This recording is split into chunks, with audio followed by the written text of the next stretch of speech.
ਸ੍ਰੀ ਗੁਰੂ ਅੰਗਦ ਦੇਵ ਜੀ ਦਾ ਸ੍ਰੀ ਗੁਰੂ ਨਾਨਕ ਦੇਵ ਜੀ ਨਾਲ ਮਿਲਾਪ। ਸ੍ਰੀ ਗੁਰੂ ਅੰਗਦ ਦੇਵ ਜੀ ਦਾ ਪਹਿਲਾ ਮਾਪਿਆਂ ਦਾ ਰੱਖਿਆ ਹੋਇਆ ਨਾਂ ਸ੍ਰੀ ਲਹਿਣਾ ਜੀ ਸੀ। ਆਪ ਜੀ ਦੇ ਜਨਮ ਬਾਰੇ ਚੋਖਾ ਮਤਭੇਦ ਹੈ। ਮੰਨਿਆ ਜਾਂਦਾ ਹੈ 31 ਮਾਰਚ ਸੰਨ 1508 ਨੂੰ ਆਪ ਦਾ ਜਨਮ ਹੋਇਆ। ਇਹ ਅਖੀਰੀ ਗੱਲ ਸਭ ਤੋਂ ਵਧੇਰੇ ਮੰਨਣਯੋਗ ਹੈ। ਇੱਥੇ ਇਹ ਹੀ ਠੀਕ ਸਮਝੀ ਗਈ ਹੈ। ਜਨਮ ਨਗਰੀ ਤੇ ਮਾਤਾ ਪਿਤਾ। ਸ੍ਰੀ ਗੁਰੂ ਅੰਗਦ ਦੇਵ ਜੀ ਦੀ ਜਨਮ ਨਗਰੀ ਮੱਤੇ ਦੀ ਸਰਾਂ ਨਾਂ ਦਾ ਇੱਕ ਪਿੰਡ ਸੀ, ਜੋ ਸ੍ਰੀ ਮੁਕਤਸਰ ਜ਼ਿਲ੍ਹਾ ਫਿਰੋਜ਼ਪੁਰ ਤੋਂ 5-6 ਕੋ ਉੱਤਰ ਪੂਰਬ ਵੱਲ ਸੀ। ਬਾਬਰ ਦੇ ਹਮਲਿਆਂ ਸਮੇਂ ਮੱਚੇ ਰਾਜ ਰੌਲੇ ਵਿੱਚ ਇਹ ਨਗਰੀ ਲੁੱਟ ਮਾਰ ਕੇ ਕੱਟ ਵੱਢ ਕੇ ਤਹਿ ਕਰ ਦਿੱਤੀ ਗਈ। ਮਗਰੋਂ ਇਸ ਥੇ ਦੇ ਪਾਸ ਹੀ ਇੱਕ ਨਾਗੇ ਉਦਾਸੀ ਸਾਧੂ ਨੇ ਪਿੰਡ ਫੇਰ ਵਸਾਇਆ। ਇਸ ਦਾ ਨਾਂ ਨਾਗੇ ਦੀ ਸਰਾਂ ਪਿਆ। ਇਹ ਪਿੰਡ ਮੌਜੂਦ ਹੈ। ਇਸ ਦੇ ਪਾਸ ਮੱਤੇ ਦੀ ਸਰਾਂ ਦੇ ਥੇ ਉੱਪਰ ਸ੍ਰੀ ਗੁਰੂ ਅੰਗਦ ਦੇਵ ਜੀ ਦੇ ਜਨਮ ਤੇ ਨਿਵਾਸ ਵਾਲੇ ਥਾਂ ਸੁੰਦਰ ਗੁਰਦੁਆਰਾ ਸਾਹਿਬ ਹੈ। ਆਪ ਦੇ ਪਿਤਾ ਦਾ ਨਾਂ ਬਾਬਾ ਫੇਰੂਮਲ ਸੀ। ਆਪ ਦੀ ਮਾਤਾ ਦਾ ਨਾਂ ਮਾਤਾ ਦਇਆ ਕੌਰ ਜੀ ਸੀ। ਬਾਬਾ ਫੇਰੂਮਲ ਜੀ ਚੰਗੇ ਧਨਾਟ ਤੇ ਉੱਗੇ ਪੁਰਸ਼ ਸਨ। ਉਹ ਦੁਕਾਨਦਾਰੀ ਕਰਦੇ ਸਨ। ਉੱਥੇ ਪਿੰਡ ਵਿੱਚ ਇਲਾਕੇ ਦਾ ਚੌਧਰੀ ਤਖਤ ਮੱਲ ਰਹਿੰਦਾ ਸੀ। ਉਸ ਨੇ ਇਹਨਾਂ ਨੂੰ ਆਪਣਾ ਮੁਨਸ਼ੀ ਨਿਯਤ ਕਰ ਲਿਆ ਸੀ। ਫਿਰੋਜ਼ਪੁਰ ਦੇ ਮੁਸਲਮਾਨ ਹਾਕਮ ਨੇ ਵੀ ਮਾਮਲੇ ਦੇ ਲੇਖੇ ਸੰਭਾਲ ਲਈ ਇਹਨਾਂ ਨੂੰ ਆਪਣਾ ਖਜ਼ਾਨਚੀ ਮਿਥਿਆ ਹੋਇਆ ਸੀ। ਬਾਬਾ ਫੇਰੂਮਲ ਜੀ ਸੁਭਾਅ ਤੇ ਵਤੀਰੇ ਤੇ ਨਿੱਘੇ, ਮਿੱਠੇ ਤੇ ਮਿਲਾਪੜੇ ਅਤੇ ਕਾਰ ਵਿਹਾਰ ਵਿੱਚ ਸੁੱਚੇ ਤੇ ਖਰੇ ਸਨ। ਇਸ ਕਰਕੇ ਵਿਹਾਰਕਾਰ ਚੰਗਾ ਤੁਰ ਪਿਆ। ਚੌਧਰੀ ਤੇ ਹਾਕਮ ਦੇ ਕੰਮ ਨੂੰ ਵੀ ਉਹ ਪੂਰੀ ਯੋਗਤਾ ਅਤੇ ਇਮਾਨਦਾਰੀ ਨਾਲ ਨਿਭਾਉਂਦੇ ਸਨ। ਬਾਬਾ ਫੇਰੂਮਲ ਦੀ ਭੈਣ ਸ੍ਰੀ ਸਭਰਾਈ ਜੀ, ਜਿਸ ਦਾ ਦੂਜਾ ਨਾਂ ਸ੍ਰੀ ਫਰਾਈ ਜੀ ਸੀ, ਖਡੂਰ ਪਿੰਡ ਤਹਿਸੀਲ ਤਰਨਤਾਰਨ ਜ਼ਿਲ੍ਹਾ ਅੰਮ੍ਰਿਤਸਰ ਵਿੱਚ ਵਿਆਹੀ ਹੋਈ ਸੀ। ਖਡੂਰ ਦੇ ਪਾਸ ਹੀ ਇੱਕ ਪਿੰਡ ਸੰਗਰ ਨਾਂ ਦਾ ਸੀ। ਸ੍ਰੀ ਲਹਿਣਾ ਜੀ ਦਾ ਵਿਆਹ ਸੰਮਤ 1576 ਵਿੱਚ ਸੰਗਰ ਪਿੰਡ ਦੇ ਵਸਨੀਕ ਸ੍ਰੀ ਦੇਵੀ ਚੰਦ ਦੀ ਸਪੁੱਤਰੀ ਸ੍ਰੀ ਖੀਵੀ ਜੀ ਨਾਲ ਹੋਇਆ। ਸੰਗਰ ਵਾਸਾ। ਸ੍ਰੀ ਲਹਿਣਾ ਜੀ ਦੇ ਵਿਆਹ ਮਗਰੋਂ ਛੇਤੀ ਹੀ ਪਿੰਡ ਦਾ ਚੌਧਰੀ ਬਾਬਾ ਫੇਰੂਮਲ ਨਾਲ ਖਾਹ ਮਖਾਹ ਵਿਗੜ ਬੈਠਾ ਅਤੇ ਉਹਨਾਂ ਨੂੰ ਤੰਗ ਕਰਨ ਲੱਗ ਪਿਆ। ਇਲਾਕੇ ਦੇ ਮੁਸਲਮਾਨ ਹਾਕਮ ਦਾ ਵਤੀਰਾ ਵੀ ਚੰਗਾ ਨਾ ਰਿਹਾ। ਇਸ ਭੈੜੇ ਸਲੂਕ ਤੇ ਸਖਤੀ ਦੇ ਕਾਰਨ ਬਾਬਾ ਫੇਰੂਮਲ ਨੇ ਮੱਤੇ ਦੀ ਸਰਾਂ ਛੱਡ ਕੇ ਹੋਰ ਥਾਂ ਜਾ ਵਸਣ ਦੀ ਸਲਾਹ ਕੀਤੀ। ਪਹਿਲਾਂ ਉਹ ਸਤਲੁਜ ਬਿਆਸ ਦੇ ਸੰਗਮ ਪਾਸਲੇ ਪਿੰਡ ਹਰੀਕੇ ਜਾ ਵਸੇ। ਛੇਤੀ ਮਗਰੋਂ ਸ੍ਰੀ ਲਹਿਣਾ ਜੀ ਦੇ ਸਹੁਰਿਆਂ ਦੀ ਪ੍ਰੇਰਨਾ ਕਰਕੇ ਸੰਗਰ ਪਿੰਡ ਚਲੇ ਗਏ ਅਤੇ ਉੱਥੇ ਕਾਰ ਵਿਹਾਰ ਤੇ ਦੁਕਾਨਦਾਰੀ ਕਰਨ ਲੱਗ ਪਏ। ਕਾਰ ਵਿਹਾਰ ਛੇਤੀ ਹੀ ਚੰਗਾ ਤੁਰ ਪਿਆ। ਬਾਬਾ ਫੇਰੂਮਲ ਜੀ ਦੇਵੀ ਦੇ ਭਗਤ ਅਤੇ ਧਾਰਮਿਕ ਰੁਚੀਆਂ ਵਾਲੇ ਵੈਸ਼ਨੋ ਸਨ। ਉਹ ਹਰ ਸਾਲ ਦੇਵੀ ਭਗਤਾਂ ਦਾ ਸੰਗ ਲੈ ਕੇ ਦੇਵੀ ਦੇ ਦਰਸ਼ਨਾਂ ਲਈ ਜਵਾਲਾਮੁਖੀ ਜਾਇਆ ਕਰਦੇ ਸਨ। ਮਾਤਾ ਪਿਤਾ ਦਾ ਅਸਰ ਬੱਚੇ ਉੱਪਰ ਪੈਂਦਾ ਹੀ ਹੈ।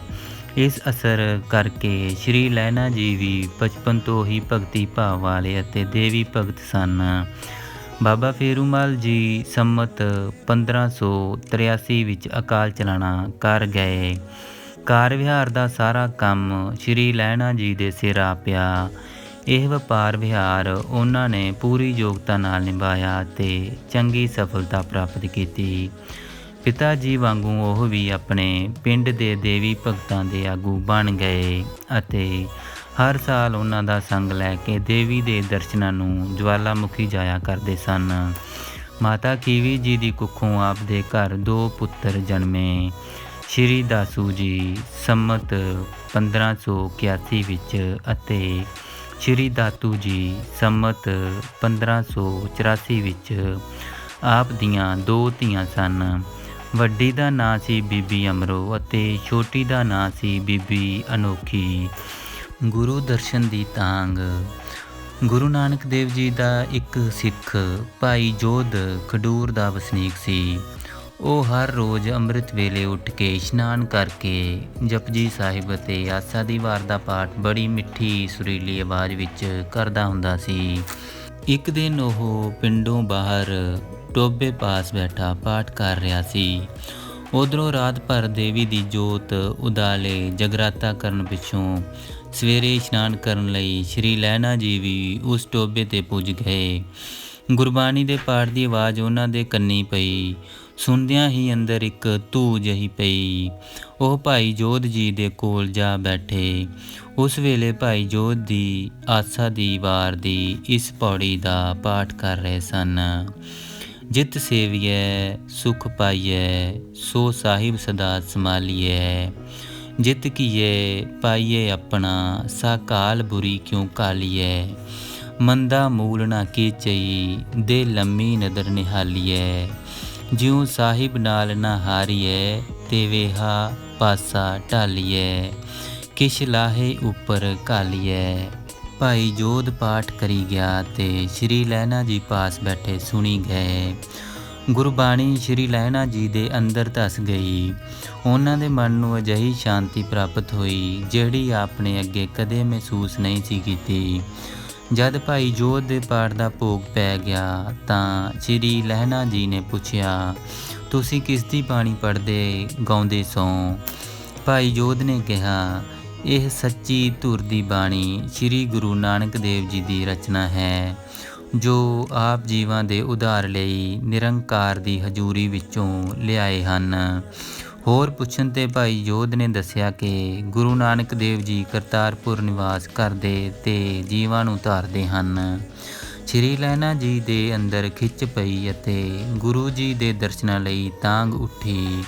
ਇਹ ਤਾਂਘ ਦਿਨੋਂ ਦਿਨ ਵੱਧਦੀ ਤੇ ਵਧੇਰੇ ਡੂੰਘੀ ਹੁੰਦੀ ਗਈ।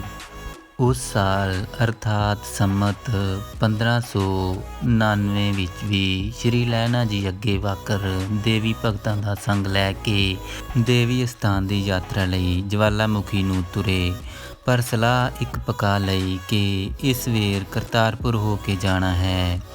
ਸੋ ਪਹਿਲਾਂ ਕਰਤਾਰਪੁਰ ਪੁੱਜੇ। ਸੰਗ ਦਾ ਡੇਰਾ ਗੁਰੂ ਜੀ ਦੇ ਦਰਬਾਰ ਤੋਂ ਦੁਰੇੜਾ ਨਗਰੋਂ ਬਾਹਰ-ਵਾਰ ਲਾਇਆ ਗਿਆ। ਰਾਤ ਸੰਗੀਆਂ ਨੇ ਭੇਟਾਂ ਗਾਈਆਂ ਤੇ ਸੌਂ ਗਏ। ਅਗਲੇ ਦਿਨ ਸ਼੍ਰੀ ਲਹਿਣਾ ਜੀ ਸਾਥੀਆਂ ਤੋਂ ਛੁੱਟੀ ਲੈ ਕੇ ਘੋੜੀ 'ਤੇ ਚੜ੍ਹ ਕੇ ਗੁਰੂ ਨਾਨਕ ਜੀ ਦੇ ਦਰਸ਼ਨ ਨੂੰ ਗਏ। ਕੁਝ ਦੂਰ ਗਏ ਤਾਂ ਗੁਰੂ ਜੀ ਆਪ ਹੀ ਰਾਹ ਵਿੱਚ ਖੜੋਤੇ ਮਿਲ ਪਏ, ਪਰ ਸ਼੍ਰੀ ਲਹਿਣਾ ਜੀ ਨੂੰ ਇਹ ਪਤਾ ਨਹੀਂ ਸੀ ਕਿ ਇਹ ਗੁਰੂ ਜੀ ਹਨ। ਉਹਨਾਂ ਨੇ ਗੁਰੂ ਜੀ ਤੋਂ ਪੁੱਛਿਆ ਕਿ ਮੈਂ ਗੁਰੂ ਨਾਨਕ ਦੇਵ ਜੀ ਦੇ ਦਰਬਾਰ ਜਾਣਾ ਹੈ, ਉਹਨਾਂ ਦੇ ਦਰਸ਼ਨਾਂ ਲਈ ਕਿਰਪਾ ਕਰਕੇ ਮੈਨੂੰ ਰਾਹ ਦੱਸੋ ਉਹਨਾਂ ਦੇ ਦਰਬਾਰ ਜਾਣ ਦਾ।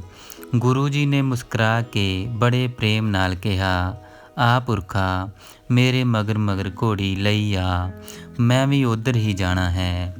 ਆਪਣੀ ਧਰਮਸਾਲ ਦੇ ਬੂਹੇ ਪਾਸ ਜਾ ਕੇ ਗੁਰੂ ਜੀ ਆਖਣ ਲੱਗੇ, ਪੁਰਖਾ, ਘੋੜੀ ਉਸ ਕਿੱਲੇ ਨਾਲ ਬੰਨ੍ਹ ਦੇ ਅਤੇ ਇਸ ਦਰਵਾਜ਼ੇ ਰਾਹੀਂ ਅੰਦਰ ਲੰਘ ਜਾ। ਇਹ ਹੈ ਉਹ ਅਸਥਾਨ ਜਿਸ ਦਾ ਰਾਹ ਤੂੰ ਪੁੱਛਿਆ ਸੀ। ਸ਼੍ਰੀ ਲਹਿਣਾ ਜੀ ਤਾਂ ਘੋੜੀ ਤੋਂ ਉਤਰ ਕੇ ਉਸ ਨੂੰ ਕਿੱਲੇ ਨਾਲ ਬੰਨ੍ਹਣ ਲਈ ਪਰੇ ਲੈ ਗਏ ਅਤੇ ਗੁਰੂ ਜੀ ਧਰਮਸਾਲ ਅੰਦਰ ਜਾ ਕੇ ਆਪਣੇ ਆਸਣ ਉੱਤੇ ਬਿਰਾਜ ਗਏ। ਸ਼੍ਰੀ ਲਹਿਣਾ ਜੀ ਅੰਦਰ ਗਏ ਅਤੇ ਕਾਲੀ ਨਾਲ ਮੱਥਾ ਟੇਕ ਕੇ ਉਹਨਾਂ ਨੇ ਉਤਾਂਹ ਤੱਕਿਆ ਤਾਂ ਹੈਰਾਨ ਜਿਹੇ ਅਤੇ ਕੱਚੇ ਜਿਹੇ ਹੋ ਗਏ। ਉਹਨਾਂ ਨੇ ਡਿੱਠਾ ਕਿ ਗੱਦੀ ਉੱਪਰ ਤਾਂ ਉਹ ਬੈਠੇ ਹਨ ਜਿਹੜੇ ਮੇਰੀ ਘੋੜੀ ਦੇ ਅੱਗੇ ਅੱਗੇ ਤੁਰੇ ਆਏ ਸਨ। ਸਖਤ ਸ਼ਰਮ ਆਈ।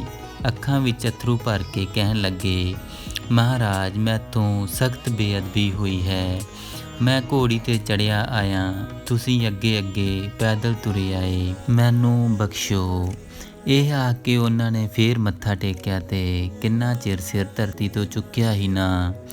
ਗੁਰੂ ਜੀ ਨੇ ਸਿਰ 'ਤੇ ਹੱਥ ਫੇਰਿਆ, ਦਿਲਾਸਾ ਦਿੱਤਾ ਅਤੇ ਕਿਹਾ, ਉੱਠ ਪੁਰਖਾ, ਸਾਵਧਾਨ ਹੋ, ਭੁੱਲ ਕੋਈ ਨਹੀਂ ਹੋਈ। ਤੂੰ ਸਾਡਾ ਪ੍ਰਾਹੁਣਾ ਹੈ, ਤੇਰਾ ਆਦਰ ਕਰਨਾ ਮੇਰਾ ਫਰਜ਼ ਸੀ, ਸੋ ਮੈਂ ਕੀਤਾ। ਉੱਠ, ਗੁਰੂ ਭਲੀ ਕਰੇਗਾ। ਸ਼੍ਰੀ ਲਹਿਣਾ ਜੀ ਸਾਵਧਾਨ ਹੋ ਕੇ ਬਹਿ ਗਏ। ਗੁਰੂ ਜੀ ਨੇ ਕਿਹਾ, ਪੁਰਖਾ, ਕਿੱਥੋਂ ਆਇਆ ਏ, ਨਾ ਕੀ ਏ? ਸ਼੍ਰੀ ਲਹਿਣਾ ਜੀ, ਮਹਾਰਾਜ ਜੀ, ਖਡੂਰ ਸੰਗਰ ਤੋਂ ਆਇਆ ਹਾਂ, ਮੇਰਾ ਨਾਂ ਲਹਿਣਾ ਹੈ। ਗੁਰੂ ਜੀ ਹੱਸ ਪਏ ਤੇ ਹੱਥ 'ਤੇ ਹੱਥ ਮਾਰ ਕੇ ਕਹਿਣ ਲੱਗੇ, ਵਾਹ ਵਾਹ ਪੁਰਖਾ, ਵਾਹ ਵਾਹ, ਤੂੰ ਲੈਣਾ ਹੈ ਅਸਾਂ ਤੇਰਾ ਦੇਣਾ ਹੈ। ਚੰਗਾ ਹੋਇਆ ਜੋ ਆਪਣਾ ਲੈਣਾ ਲੈਣ ਲਈ ਆਪ ਹੀ ਆ ਗਿਆ ਹੈ। ਨਾਲੇ ਭਈ ਲਹਿਣੇਦਾਰ ਸਦਾ ਆਪਣੇ ਦੇਣਹਾਰਾਂ ਦੀ ਘਰੀ ਘੋੜੀ 'ਤੇ ਚੜ੍ਹ ਕੇ ਹੀ ਆਇਆ ਜਾਇਆ ਕਰਦੇ ਹਨ। ਤੂੰ ਕੋਈ ਅਨੋਖੀ ਜਾਂ ਅਲੋਕਾਰੀ ਗੱਲ ਤਾਂ ਨਹੀਂ ਕੀਤੀ, ਕੋਈ ਭਰਮ ਨਾ ਕਰ। ਫਿਰ ਗੁਰੂ ਜੀ ਨੇ ਹਾਲ ਚਾਲ ਪੁੱਛ ਕੇ ਸਿੱਖੀ ਰਹਿਤ ਬਾਰੇ ਬਚਨ ਕੀਤੇ। ਸ਼੍ਰੀ ਲਹਿਣਾ ਜੀ ਇਹਨਾਂ ਬਚਨਾਂ ਨੂੰ ਆਪਣੇ ਹਿਰਦੇ ਅੰਦਰ ਇਉਂ ਖਿੱਚੀ ਰਚਾਈ ਗਏ, ਜ਼ਿਕਰ ਚਿਰਾਂ ਦੀ ਸੁੱਕੀ ਰੇਤ ਮੀਂਹ ਦੀਆਂ ਠੰਡ ਪਾਊ ਕਣੀਆਂ ਨੂੰ ਰਚਾਉਂਦੀ ਹੈ। ਮਨ ਠੰਡਾ ਤੇ ਸ਼ਾਂਤ ਹੋ ਕੇ ਨਵੇਂ ਹੀ ਚਾਅ ਤੇ ਸਰੂਰ ਨਾਲ ਭਰ ਗਿਆ। ਉਹਨਾਂ ਦੀ 16 ਆਨੇ ਨਿਸ਼ਾ ਹੋ ਗਈ। ਉਹਨਾਂ ਨੂੰ ਨਿਸ਼ਚਾ ਹੋ ਗਿਆ ਕਿ ਜੋ ਕੁਝ ਇਸ ਦਰ ਤੋਂ ਮਿਲ ਸਕਦਾ ਹੈ ਉਸੇ ਦੀ ਹੀ ਮੈਨੂੰ ਲੋੜ ਹੈ ਅਤੇ ਉਹ ਹੋਰ ਥਾਂ ਕਿਤਿਓਂ ਵੀ ਮਿਲ ਨਹੀਂ ਸਕਦਾ। ਉਹਨਾਂ ਨੇ ਇੱਥੇ ਹੀ ਟਿਕਣ ਅਤੇ ਇੱਥੋਂ ਦੇ ਹੀ ਹੋ ਰਹਿਣ ਦਾ ਫੈਸਲਾ ਕਰ ਲਿਆ। ਕੁਝ ਸੰਗੀ ਸੱਜਣ ਆਏ ਅਤੇ ਕਹਿਣ ਲੱਗੇ, ਭਗਤ ਜੀ ਚਲੋ, ਹੁਣ ਬੜੀ ਦੇਰ ਹੋ ਗਈ ਹੈ, ਸਾਰਾ ਸੰਗ ਉਡੀਕ ਰਿਹਾ ਹੈ। ਅੱਗੋਂ ਸ਼੍ਰੀ ਲਹਿਣਾ ਜੀ ਨੇ ਅੱਧ ਮੀਟੇ ਨੇਤਰਾਂ ਨਾਲ ਉਹਨਾਂ ਵੱਲ ਤੱਕ ਕੇ ਕਿਹਾ, ਭਗਤੋ ਤੁਸੀਂ ਜਾਓ, ਮੈਂ ਹੁਣ ਜਾਣ ਆਉਣ ਜੋਗਾ ਨਹੀਂ ਰਿਹਾ। ਜਿਸ ਦੀ ਭਾਲ ਵਿੱਚ ਮੈਂ ਦੇਵੀ ਦੇ ਦੁਆਰੇ ਜਾਂਦਾ ਰਿਹਾ ਹਾਂ ਤੇ ਖਾਲੀ ਹੀ ਆਉਂਦਾ ਰਿਹਾ ਹਾਂ, ਉਹ ਦਾਤ ਮੈਨੂੰ ਇੱਥੇ ਆਉਂਦੇ ਨੂੰ ਹੀ ਲੱਭ ਪਈ ਹੈ। ਬਸ ਮੈਨੂੰ ਹੁਣ ਦੇਵੀ ਭਗਤੀ ਤੇ ਦੇਵੀ ਯਾਤਰਾ ਦੀ ਲੋੜ ਨਹੀਂ ਰਹੀ, ਮੈਨੂੰ ਪੱਕਾ ਟਿਕਾਣਾ ਲੱਭ ਪਿਆ ਹੈ। ਸ਼੍ਰੀ ਲਹਿਣਾ ਜੀ ਕਰਤਾਰਪੁਰ ਰਹਿ ਪਏ। ਉੱਥੇ ਗੁਰੂ ਉਪਦੇਸ਼ ਸੁਣਦੇ, ਗੁਰੂ ਜੀ ਦੇ ਦਰਸ਼ਨਾਂ ਨਾਲ ਕਾਲਜਾ ਠਾਰਦੇ, ਨਾਮ ਜਪਦੇ ਅਤੇ ਸੇਵਾ ਕਰਦੇ ਰਹੇ। ਉਹਨਾਂ ਨੂੰ ਘਰ ਦਾ ਚੇਤਾ ਖਿਆਲ ਹੀ ਨਾ ਰਿਹਾ। ਇੱਕ ਦਿਨ ਗੁਰੂ ਜੀ ਨੇ ਕਿਹਾ, ਲਹਿਣਾ ਜੀ ਹੁਣ ਜਾਓ, ਘਰ ਦੇ ਕਈ ਪ੍ਰਬੰਧ ਕਰਨ ਵਾਲੇ ਹੁੰਦੇ ਹਨ, ਉਹ ਘਰ ਕਰਾ ਆਓ, ਫੇਰ ਆ ਜਾਣਾ। ਹੁਕਮ ਮੰਨ ਕੇ ਸ਼੍ਰੀ ਲਹਿਣਾ ਜੀ ਸੰਗਰ ਖਡੂਰ ਗਏ। ਕਾਰ ਵਿਹਾਰ ਦਾ ਪ੍ਰਬੰਧ ਅਤੇ ਸੌਂਪਣਾ ਸੰਭਾਲ ਕਰਕੇ ਉਹ ਫਿਰ ਕਰਤਾਰਪੁਰ ਵੱਲ ਤੁਰ ਪਏ।